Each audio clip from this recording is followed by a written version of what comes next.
बिस्मिल्लाहिर्रहमानिर्रहीम, अस्सलाम वालेकुम। मेरा नाम यूनुस कपाड़िया है and I welcome you to the health cast premiering on Tahir medical centre page. Basically हुआ क्या कि हमारे साथ डिफरेंट पेशेंट्स आने लगे और डिफरेंट क्वेश्चंस करने लगे, तो हमने बोला एक पॉडकास्ट शुरू करते हैं जिसमें हम डिफरेंट क्वेश्चंस कंसल्टेंट से पूछेंगे। और इसीलिए आज हमारे साथ एक one of the best consultant of Tahir medical centre हमारे साथ मौजूद हैं। आज हमारे साथ मौजूद हैं doctor Shakila Kazi. She is consultant family medicine and diabetologist और वो आज हमारे साथ मौजूद हैं। We welcome her. तो मैम स्टार्ट करते हैं विद कि ये डायबिटोलॉजी होता क्या है? अस्सलाम वालेकुम जी। डायबिटोलॉजी तो एक फील्ड है, ठीक है। तो उसमें जो डायबिटोलॉजिस्ट होता है बेसिकली वो डील करता है डायबिटीज़ और उसकी कॉम्प्लिकेशंस के साथ। तो अब ये डायबिटीज़ होता क्यों है? जब ब्लड शुगर लेवल एलिवेटेड रहे तो एब्सोल्युटली आपको डायबिटीज़ होता है। This is not concern with the health. ये बड़ों को भी होता है, बच्चों को भी होता है और उमूमन प्रेग्नेंट ख़वातीन को भी होता है।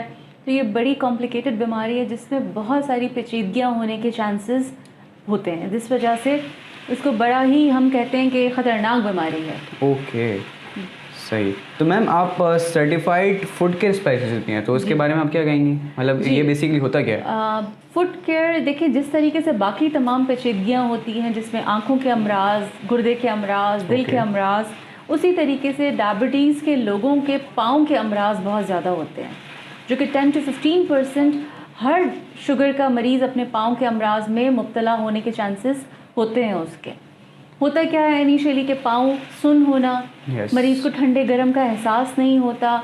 कोई भी पाँव में अगर ज़ख़म हो गया तो उनको पता ही नहीं चलेगा। पाँव में अगर कील भी चुभ गई या उनका कोई गर्म चीज़ से टकरा गए तो उनको पता ही नहीं चलेगा कि हमारे पाँव में कोई ज़ख़म भी हो रहा है, जो कि बढ़ते बढ़ते इस कदर ख़तरनाक हो जाता है कि जो है वो ज़ख़म बन के और पाँव कटने तक की नौबत आ जाती है। तो मैम बेसिकली अब हमने घर में देखा है देसी टोटके होते हैं ये कि जब मतलब किसी के पाँव में दर्द हो रहा हो या फिर पाँव कुछ ज़ख़म हो जाए तो बोलते हैं डायरेक्ट गर्म पानी में डाल दो। नहीं, ये इंतहाई गलत है। अच्छा। शुगर के मरीज़ों के लिए तो इंतहाई गलत है, क्योंकि उनकी स्किन इतनी सेंसिटिव होती है कि अगर वो गर्म, अव्वल तो उनको गर्म चीज़ का एहसास ही नहीं होगा, क्योंकि लॉस ऑफ सेंसेशन है। और अगर वो गर्म पानी में अपने पाँव डिप करेंगे तो उनकी स्किन जल सकती है। इवन वो ब्रेक होके उसमें इन्फेक्शन के चांसेस हो सकते हैं। सो दैट्स वाई हम कभी भी ये रिकमेंड नहीं करते कि आप पाँव में दर्द अगर है तो गर्म पानी में अपने पाँव डिप करें, बिल्कुल भी नहीं। Never ever do this. कोई नीम गर्म पानी या ल्यूक वार्म वाटर, उसमें पाँव डिप कर सकते हैं, वो भी not more than 5 minutes. Not more than 5 minutes, मतलब इसमें भी टाइम लिमिटेशन है। बिल्कुल। ओके। तो मैम अब इसके सिम्टम्स क्या हैं? अगर मतलब किसी को बताना है कि भाई आपको डायबिटीज़ है तो उसके बेसिकली सिम्टम क्या है, बंदे को पता कैसे चले कि है? हाँ देखिए, अगर डायबिटीज़ है तो डायबिटीज़ की तो वैरायटी ऑफ सिम्टम्स हैं, ठीक है। पेशाब बहुत ज़्यादा आना, भूख बर्दाश्त ना होना, और उसके अलावा अनयूजुअल जो है वो उनका या तो वेट लॉस होना, ठीक है। अगर वेट लॉस होना, जी बिल्कुल, वेट लॉस भी होता है जो कि टाइप 1 डायबिटीज़ में होता है। और उसके अलावा इन्फेक्शंस होना, रिकरेंट इन्फेक्शंस होना, ठीक है। दिल का तेज़ी से धड़कना, कमज़ोरी, आंखों के सामने अंधेरा, बेहोशी तक के सिम्टम भी हो सकता है। अच्छा। उमूमन पॉलीडिप्सिया यानी कि ज़्यादा प्यास लगना, ज़्यादा पेशाब आना और भूख बहुत ज़्यादा लगना, ये जो है वो मेन सिम्टम्स हैं जो अगर किसी को हो तो उनको ज़रूर अपनी शुगर चेक करानी चाहिए। अच्छा, तो मतलब एक टर्मिनोलॉजी यूज़ होती है, मतलब इसमें शुगर में और डायबिटीज़ में कोई ऐसा डिफरेंस है ऐसा? क्योंकि ज़्यादातर लोग कहते हैं शुगर हो गई है और कोई कहता है डायबिटीज़ हो गई है। शुगर एक आम ज़बान का वर्ड है, ठीक है। शुगर की मिकदार जब आपके खून में बढ़ जाती है तो डायबिटीज़ होती है। तो वो लोग आम ज़बान में कहते हैं कि मुझे शुगर हो गई है, क्योंकि शुगर की मिकदार बहुत ज़्यादा हो गई इंसुलिन की डेफिशिएंसी की वजह से। जो कि एक आम इंसान जब वो खाता है पीता है तो इंसुलिन जो है वो उसके ग्लूकोज को ट्रैप करके उसकी पूरी बॉडी की शुगर लेवल को नॉर्मलाइज रखती है। तो शुगर के मरीज़ में इंसुलिन या तो बनता नहीं है कि इतना कम बनता है कि वो शुगर को कंट्रोल नहीं कर पाता, तो ज़्यादतीज़ हो जाती है। ओके। तो मैम इसको कंट्रोल करने के लिए कोई ऐसी है चीज़ें वगैरह के बंदा फॉलो करे? लाइफस्टाइल मॉडिफिकेशन तो सबसे पहले फ्रॉम द वेरी बिगिनिंग आप अपने बच्चों को, अपने टीनेजर्स को ये कहें कि वो जंक फूड ना खाएं, शक्कर का इस्तेमाल और कोल्ड ड्रिंक्स सबसे ज़्यादा, ठीक है। हाँ, फिजी ड्रिंक्स या कोल्ड बेवरेजेस जितने भी हैं वो आपके लिए ख़तरनाक हैं। और सेकेंडली अगर शुगर हो भी गई है बिलफर्ज किसी को, तो अद्वियात तो है ही है, बट लाइफस्टाइल मॉडिफिकेशन तो फॉर श्योर पूरी ज़िंदगी अप्लाई रहेगा, जिसमें आप मीठा नहीं खाएंगे, आप कोई जो है वो ऐसी चीज़ें जो कि आपके शुगर को बढ़ाती हैं वो आप इस्तेमाल नहीं करेंगे। मैम आप जो डॉक्टर्स वगैरह हैं इसको किस तरीके से ट्रीट करते हैं, मतलब जो पेशेंट आता है आपके पास आप इसको किस तरीके से ट्रीट करते हैं, किस तरीके से उसको लेके चलने का बोलते हैं? हम यही lifestyle modification, number 1 exercise, walk, ठीक है, अपनी डाइट के ऊपर पूरा ध्यान दें। ये तो और आउट हो गया। बिल्कुल, और अद्वियात लें, बराबर अद्वियात लें। शुगर ना ख़त्म होने वाली बीमारी है मगर कंट्रोलेबल है, हम कंट्रोल कर सकते हैं, इसको ख़त्म नहीं कर सकते। आज के दिनों में तो बिल्कुल आउट ही हो जाता है, ईद आती है और सारी चीज़ आउट है। एग्जैक्टली, तो हमारे तो हाँ हालात भी ऐसे ना कि ईद भी मीठी होती है तो मीठा तो हमारी ज़िंदगी में लाजमी है, खाने के बाद मीठा खाना ही खाना है, हर थोड़े दिन में मिठाई आना शुरू हो जाती है। एग्जैक्टली ये। अच्छा, ओके। तो मैम अब ये फूड अल्सर पे बात करते हैं हम लोग कि ये फूड अल्सर ये है बेसिकली क्या, मतलब इसको किस तरीके से डायग्नोस किया जा सकता है? ये पाँव में ज़ख़म हो जाते हैं मरीज़ों के। शुगर जब एलिवेटेड रहेगी, बदस्तूर शुगर बढ़े हुए रहने की वजह से आपकी नर्व्स सबसे पहले मुतासर होती हैं।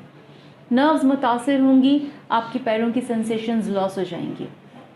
कुछ मरीज़ आते शुरू में हमें बताते हैं कि हमारे पाँव सुन्न है, हमारे पैरों में चूंटियाँ चल रही हैं, पैरों में शदीद दर्द होता है जिसकी वजह से वो पूरी रात सो नहीं सकते, जिसको हम कहते हैं डायबिटिक न्यूरोपैथी। ठीक है, ये एक सेकंड कॉम्प्लिकेशन है डायबिटीज़ की कि डायबिटिक न्यूरोपैथी में नर्व्स डैमेज हो गई। अब जब नर्व्स डैमेज हो गई तो सबसे पहले उनके पाँव, आँखें, गुर्दे और आँखें तो मुतासर होते ही होते हैं, साथ साथ पाँव भी मुतासर होना शुरू हो जाते हैं, जिसकी वजह से पेशेंट्स को इन्फेक्शंस होना शुरू हो जाते हैं। और इन्फेक्शंस जब वो होते हैं, आपको पता है कि हर इंसान को पता है कि शुगर के मरीज़ का ज़ख़म बड़ी मुश्किल से ठीक होता है, ये हर कोई जानता है। तो जब एक दफ़ा वो इन्फेक्शन हो जाता है पाँव का, तो it's very difficult to treat, जिसको कहना चाहिए कि हमारे लिए एक बड़ा टास्क होता है कि किसी के पाँव के ज़ख़म को ठीक करना, फिर वो उसके मुख्तलिफ़ मराहिल में से गुजरना, डिब्राइडमेंट होना, सफाई होना, डेली ड्रेसिंग्स होना, और गॉड फॉरबिड अगर वो नहीं ठीक होता तो पाँव कट भी जाता है। तो मतलब इसकी लास्ट स्टेज ये कि पाँव काट एम्पुटेशन।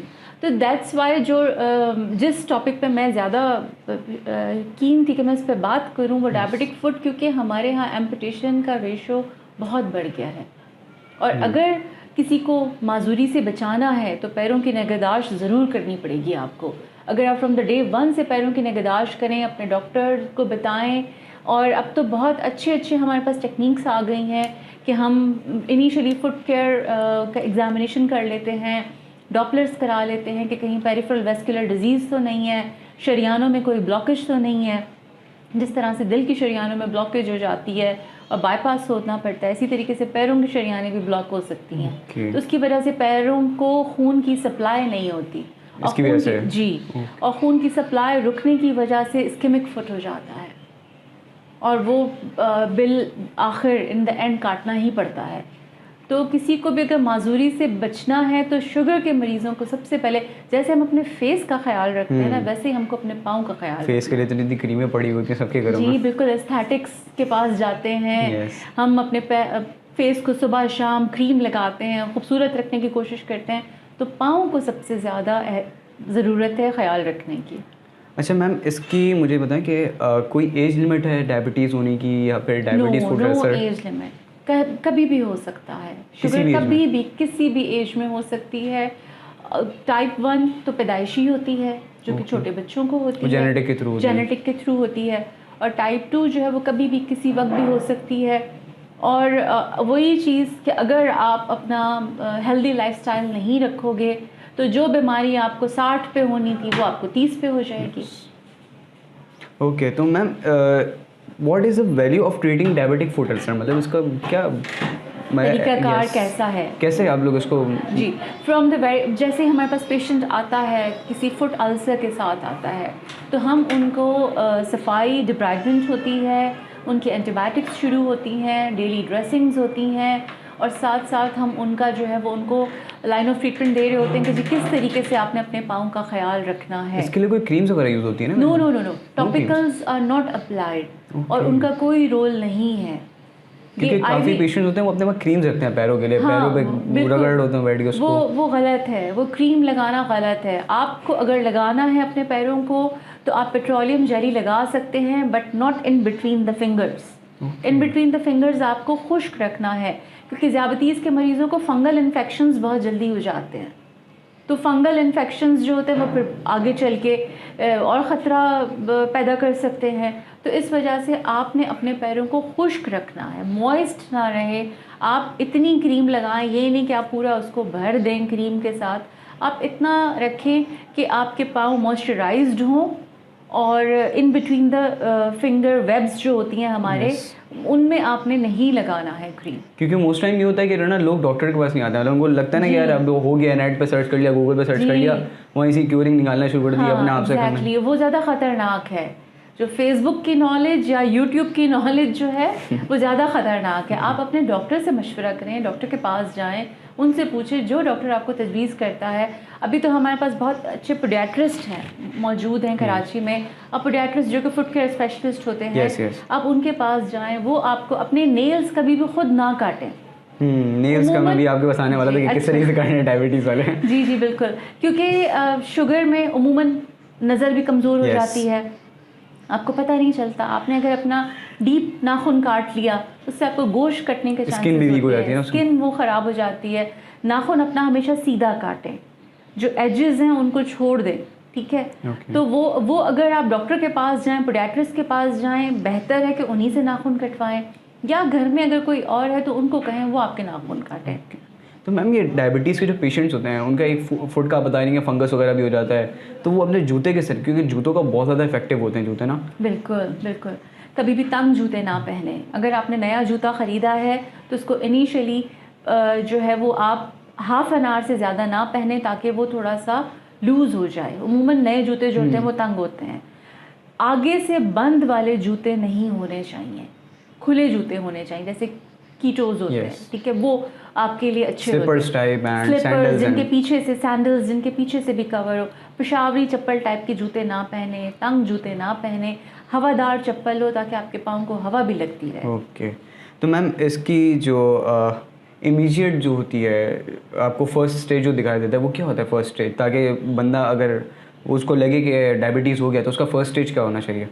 मैं आपके सवाल को अगर ऐसे लूँ, आप कह रहे हैं कि अगर ज़्यादतीज़ हो गई है तो आप डॉक्टर के पास कब जाना है? कब जाना चाहिए? Yes exactly. इनिशियली जैसे ही आप डायग्नोज हुए हो, आपको शुगर हुई है, तो आपने अपने फर्स्ट डॉक्टर के पास जाना है, ताकि वो आपके तमाम टेस्ट, कंप्लीट एग्जामिनेशन आपका कराएं।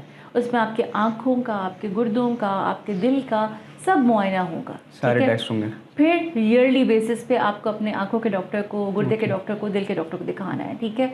अब अगर डायबिटीज़ की कॉम्प्लिकेशंस डेवलप हो रही हैं तो फिर तो आपने वेट ही नहीं करना, फिर तो आपने इमीडिएटली डॉक्टर के पास जाना है।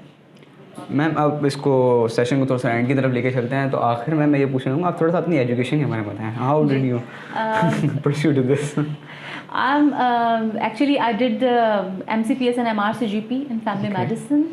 Then I took interest in the diabetes. मुझे डायबिटीज़ में बड़ा इंटरेस्ट आया, तो then I went to UK. ये इंटरेस्ट कैसे डेवलप हो रहा है डायबिटीज़ की तरफ? क्योंकि स्पेसिफिक इतनी सारी फील्ड्स होती हैं डॉक्टर के लिए। जी, डायबिटीज़ से ऐसे इंटरेस्ट डेवलप हुआ कि ये वो बीमारी है जो कि बहुत ज़्यादा कॉम्प्लिकेशंस क्रिएट करती है। yes, और सबसे पहले बाय बीइंग अ जीपी, सबसे पहले मरीज़ आता है जीपी के पास। अगर जीपी के पास डायबिटीज़ की नॉलेज नहीं है तो मामला वहीं से ख़राब होना शुरू हो जाता है। आपका जो फर्स्ट केयर प्रोवाइडर है उसको एटलीस्ट इतनी नॉलेज हो कि वो मरीज़ को सही से गाइडलाइन दे सके, उसको सही से ट्रीट करे। अगर आपने वहीं से डायबिटीज़ ख़राब कर दी फिर तो पेशेंट गया आपके हाथ से, वो तो एंड तक ही लेके आए होते हैं वो। तो दैट्स वाई मुझे ये था कि ये वो बीमारी है जो कि बहुत सारी कॉम्प्लिकेशंस क्रिएट कर रही है। तो then I took my race toward the diabetes कि मुझे अब ये समझना है, फिर डायबिटीज़ की आपने और वो डिग्रीज वगैरह ली, फिर फर्दर मैंने तमाम डिग्रीज जो है वो डायबिटीज़ में ली।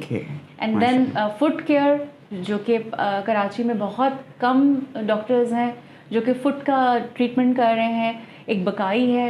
And then I am also associated with them, I am also working under their umbrella, तो मैं उनके साथ भी काम कर रही हूँ। तो फुट केयर को लेके फिर हमने इस चीज़ को लेके चला, जो कि अल्हम्दुलिल्लाह फ्रॉम 2 years हमारे पास कोई एम्पुटेशन नहीं हुई है। माशाल्लाह। So we are saving the limbs. Yes. अल्हम्दुलिल्लाह. अल्हम्दुलिल्लाह, माशाल्लाह.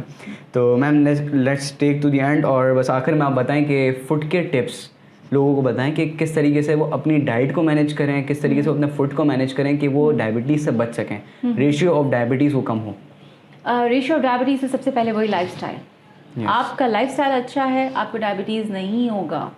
आप ये जंक फूड, प्रिजर्वेटिव फूड जो हमारे यहाँ ट्रेंड पड़ गया है कि फ्रोज़न आइटम्स, अपनी ज़िंदगी को आसान बनाने के लिए हमने जो फ्रोज़न आइटम्स को ऐड कर लिया, प्लीज़ उनको अपनी ज़िंदगी से ख़त्म करें. सादा खाना खाएं, सादी ज़िंदगी अपनाएं, डेली वॉक करें. 30 मिनट की वॉक तो मैंडेटरी है आपके लिए. और उसके अलावा अगर बिलफर्ज आपको शुगर हो गई है तो आप अपने डॉक्टर के पास जाइए, वो ताकि आपको पूरा डाइट रिव्यू दें आपको, क्योंकि हर डायबिटोलॉजिस्ट के साथ एक डाइटिशियन ज़रूर होता है. वो आपको ग़िज़ा के बारे में समझाएंगे कि क्या ग़िज़ाएँ आपने खानी हैं, क्या ग़िज़ाएँ आपकी शुगर को कंट्रोल रख सकती हैं. सेकेंडली, अगर आपको कॉम्प्लिकेशंस कोई हो रही हैं, जैसे फुट, अपने पैरों का मुआयना ख़ुद करें. अगर ख़ुद नहीं कर सकते तो आप कोई मिरर रखें अपने सामने, उसमें अपने पाँव को देखें, ठीक है, उसमें अपने पाँव का मुआयना करें. अगर आपको लॉस ऑफ सेंसेशंस हो रही हैं कि आपको ठंडे गर्म का पता नहीं चल रहा, कोई चीज़ आपके पाँव में चुभ रही है, आपको कोई एहसास नहीं हो रहा, सुन हो रहा है या टिंगलिंग सेंसेशंस हो रही हैं, तो आप इमीडिएटली अपने डॉक्टर को बताएं, ताकि वो शुरू से आपको बताएं कि अब आपने फर्दर जो न्यूरोपैथी हो गई सो हो गई, वो तो रिवर्स नहीं हो सकती. yes, obviously. मगर जितनी हो गई है उसको हम वहाँ पे रोक सकते हैं, उसको क्यूरिंग शुरू करें. अगर मरीज़ हमारे पास बर वक्त आ जाए तो हम उसको वहीं पे स्टॉप कर सकते हैं. ऐसी मेडिकेशंस हैं, ऐसे ट्रीटमेंट्स हैं कि मरीज़ का पाँव बच सकता है. बाकी वही जो बात मैंने समझाई कि तंग जूते ना पहने, ऐसी चप्पलें, टाइट चप्पलें ना पहने, और नंगे पाँव ना चलें. इवन आपके घर में कारपेट भी है. अच्छा, इससे भी फ़र्क पड़ता है. बिल्कुल बिल्कुल, नंगे पाँव ना. अगर कोई चीज़ है नीचे पड़ी हुई, आपके पाँव में घुस गई कोई चीज़, तो आप क्या करेंगे? फिर तो वो ज़ख़म हील होने में ही 45 डेज़ लगाता है. Yes, that is. तो इस वजह से नंगे पाँव बिल्कुल अलाउ नहीं है. लोग उमूमन कहते हैं कि जी घास के ऊपर चलने से आँखों की विजन तेज़ होती है, नंगे पैरों घास पे चले. तो नंगे पैरों घास पे चले, आपको नहीं पता वहाँ कोई कांटा है, कोई चीज़ है, अगर किसी ने आपके पाँव में कीड़ा होता है, कीड़ा है, ग्रासहॉपर्स वगैरह. एग्जैक्टली. तो आपने चप्पल पहन के चलना है. ठीक है, रूल्स हैं, मगर हर बीमारी के साथ वो एप्लीकेबल नहीं है. obviously. ठीक है. तो बहुत सारे लोग उमूमन आके मुझे बताते हैं कि हम तो घास पे चल रहे थे, कांटा चुभ गया हमारे पाँव में, तो उससे फिर मामला ख़राब हो जाता है. तो ये तमाम चीज़ें, बाकी जो हमने आपको बताया कि जी आप पाँव गर्म पानी के टब में पाँव डिप करके बैठते हैं. उमूमन डायबिटीज़ के पेशेंट को टांगों में बहुत दर्द रहता है. वो एक नेचुरल है, क्योंकि वो जाहिर सी बात है, शुगर है, it effects the nerves first. तो पैरों में दर्द होता है, तो वो एक लोकल टोटका है जो कि सदियों से चला आ रहा है. गर्म पानी में नमक डालो, पाँव भिगो, आधा घंटा बाम डालते हैं, उधर क्या करते हैं जी, उससे आपके पाँव ख़राब होंगे, स्किन ख़राब होगी, आपका जो कोई भी आपको ज़ख़म हो सकता है. गर्म पानी हमेशा किसी और से चेक करवाएं, शुगर के मरीज़ जो हों. दूसरा चेक करें कि ये कितना गर्म है, क्योंकि उनको ठंडे गर्म का एहसास नहीं होगा. ठीक है, अगर कोई नहीं है तो आप अपनी एल्बो को उसके अंदर डिप करके देखें, यहाँ से आपको पता चलेगा कि ज़्यादा गर्म तो नहीं है. अच्छा, एल्बो से आप कर सकते हैं टेस्ट. तो ये था हमारा first episode of health cast. Hope you like it, और अगर आपको पसंद आया हो तो आप मुझे कमेंट सेक्शन में बता सकते हैं. और अगर आपको कोई दूसरा क्वेश्चन है रिलेटेड टू डायबिटीज़ और एनी अदर डिजीज़, तो आप मुझे बता सकते हैं कमेंट सेक्शन में. इंशाल्लाह we will meet in the next health cast, और तब तक के लिए अल्लाह हाफिज़.